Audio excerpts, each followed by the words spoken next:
మెదక్ జిల్లా చిలప్చెడ్ మండలం చిట్కుల్ గ్రామంలో డాక్టర్ బిఆర్ అంబేద్కర్ 133వ జయంతిని ఘనంగా నిర్వహించారు. ఈ కార్యక్రమంలో అంబేద్కర్ సంఘం అధ్యక్షులు, ఉపాధ్యక్షులు మరియు సంఘ సభ్యులు, గ్రామ పెద్దలు, యువకులు, నాయకులు అందరూ కలిసి అంబేద్కర్ జయంతిని ఘనంగా నిర్వహించడం జరిగింది.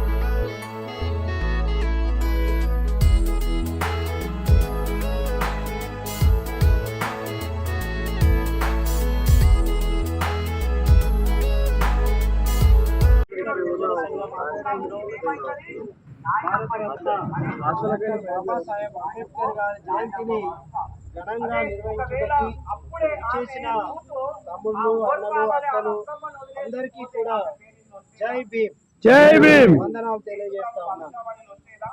ఎక్కడా కూడా ఈరోజు భారతదేశమే కాదు ప్రపంచం అంతా కూడా జై భీమ్ అనే నినాదంతో ఈరోజు మోరు మాగుతా ఉంది. ఎందుకు అని అంటే, ఎందుకు జై భీమ్ అనే పదాన్ని వాడుతున్నారన్న దానికి చిన్నలైనా పెద్దలైనా ఒక అర్థాన్ని తెలుసుకోవాల్సిన అవసరం ఉంది. మరిన్ని అప్డేట్స్ కోసం మా ఛానల్ని సబ్స్క్రైబ్ చేయండి.